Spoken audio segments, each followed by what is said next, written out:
Ang tanong ngayon ay ito, ano ba ang gawain ng masama? Ano ba ang gawain ni Satanas? Una, si Satanas ay palaging nagpaparatang. Ano yun?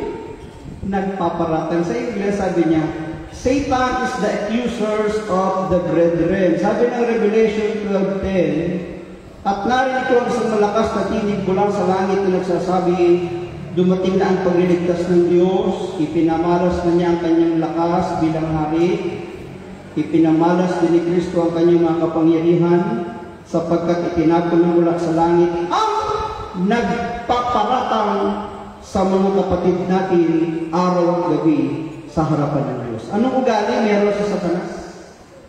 Nagpaparatang, nag-aakusa.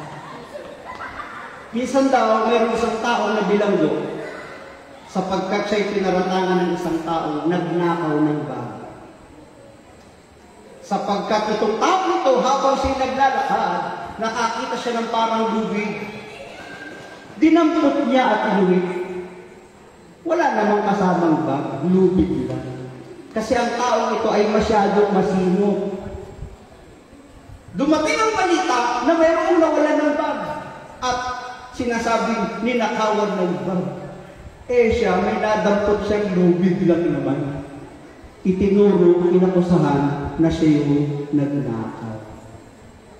Naparatangan siya.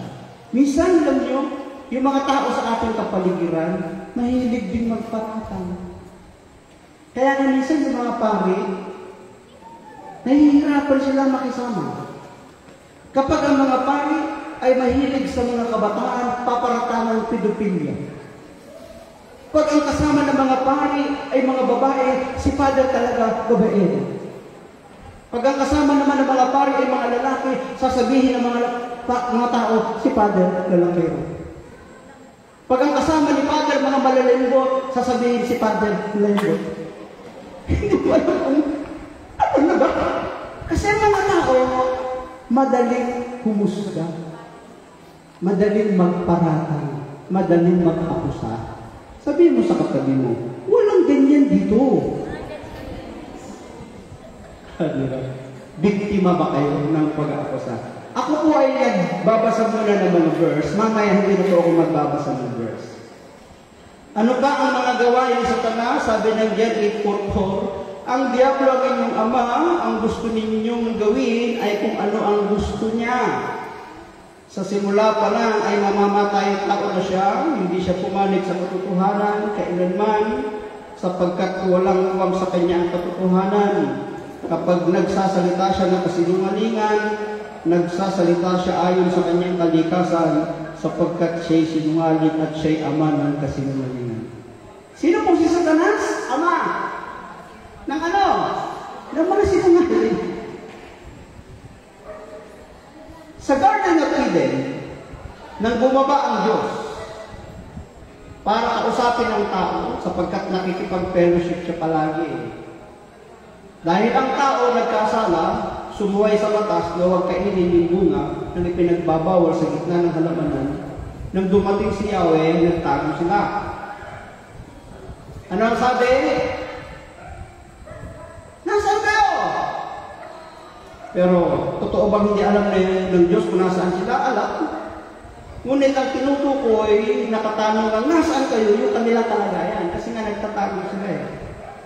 Sabi ng Panginoon, sabi ng Diyos, kinain niyo ba yung bunga na ipinagbawal ko? Anong sabi ni Adan? Umamin? Hindi. Iduro. Tingnan mo kasing babae, binigay mo sa akin. Tingnan ninyo. Pinapaamin siya, ang ginawa, nagturo. Yun kasi yung babae, binigay mo sa akin. Yung kanyang pagtuturo ay para ng paninisi sa Diyos, sapagkat ang Diyos ang nagbigay sa kanya ng babae.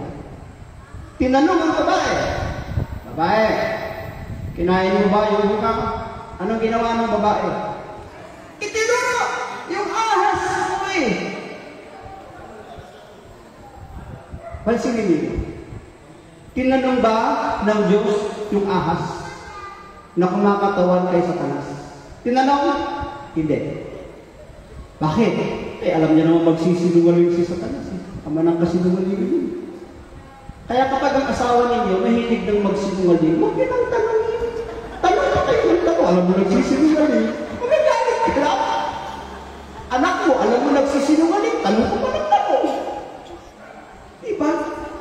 Kasamahan mo, alam mo nagsinungaling, tatanungin ko pa ng tatanungin. Wala ka naman makukuha ang katotohanan kasi nagsisinungaling lang yun. Tama hindi? O, diba? Ito eh. Okay. Ano pa ang gawain ng Satanas? Hindi lang siya sinungaling, kundi mamamatay pa. Ikatlo, ano pa ang kanyang gawain? Sabi sa Luke 11:14, minsan pinalayas ni Jesus ang isang demonyo mula sa isang lalaking pipi. Nang nakapagsalita, ito ang mga tao ay humanga kay Jesus. Ano pa ang ginagawa ni Satanas? Siya ang nagbibigay ng karamdaman ng tao. Yung ating kong binasa, kaya siya naging pipi, ang may kagagawan, si Satanas. Kaya minsan totoo na kaya tayo may mga pagsubok, problema, suliranin ng buhay, may mga karamdaman, ay kagagawan ni Satanas. Kaya kung meron kang sakit, karamdaman, pakagawa niya yan. Eh, paano ba natin ma-overcome yan?